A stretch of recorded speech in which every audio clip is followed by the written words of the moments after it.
আসসালামু আলাইকুম ভিউয়ার্স, আমার কাছে আছে 150 টাকা। আর আজকে 150 টাকা চ্যালেঞ্জ, দেখা যাক এই 150 টাকা দিয়াবাড়ি রোডে কি কি পাওয়া যায়। ভিউয়ার্স, এই যে একটা মুড়ির দোকান পাওয়া গেছে, দেখা যাক এনে কত করে নেয়।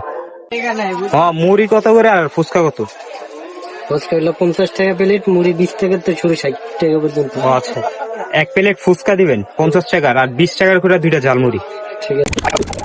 আজকে চলে আসলাম দিয়াবাড়ি তুরক সিটিতে। দিয়াবাড়িতে আসলে সাধারণত ঘোরাঘুরি, সুন্দর পরিবেশ আর বিভিন্ন ধরনের খাবারের দোকান সবকিছুই পাওয়া যায়। তাই ভাবলাম আজকে একটু ফুচকা আর ঝালমুড়ি খেয়ে দেখি এখানকার খাবার স্বাদ কেমন।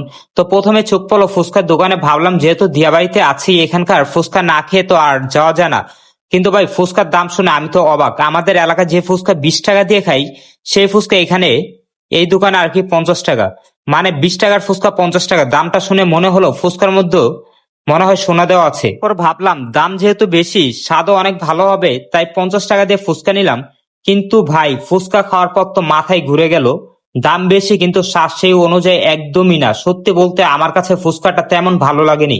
আমাদের এলাকায় 20 টাকার যে ফুচকা খাই সেটাই স্বাদ অনেক ভালো লাগে, আর এইখানের 50 টাকা দিয়ে ফুচকা খেয়ে মনে হলো টাকাটাই যেন পানিতে গেল।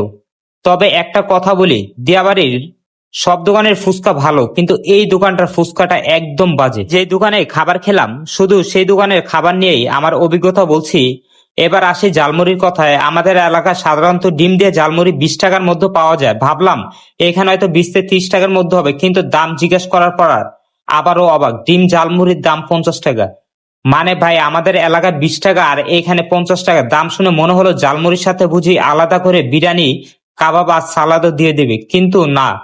দাম 50 টাকা হলেও খাবারের স্বাদ আমার কাছে তেমন ভালো লাগেনি। সবচেয়ে মজার ব্যাপার হলো, দাম বেশি হওয়ার কারণে আমরা স্বাভাবিকভাবেই আশা করি খাবারের মান ভালো হবে, কিন্তু এইখানে আমার অভিজ্ঞতা হলো উল্টো।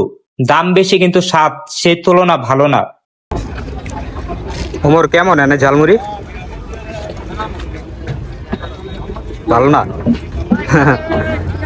সেই স্বাদ খাবারের পর যদি মনটা খারাপ হয়ে যায়, তাহলে এত টাকা খরচ করে লাভ কি? তবে আবার বলছি, এটা সম্পূর্ণ আমার ব্যক্তিগত অভিজ্ঞতা। অন্য কারো কাছে এই খাবার ভালো লাগতেও পারে।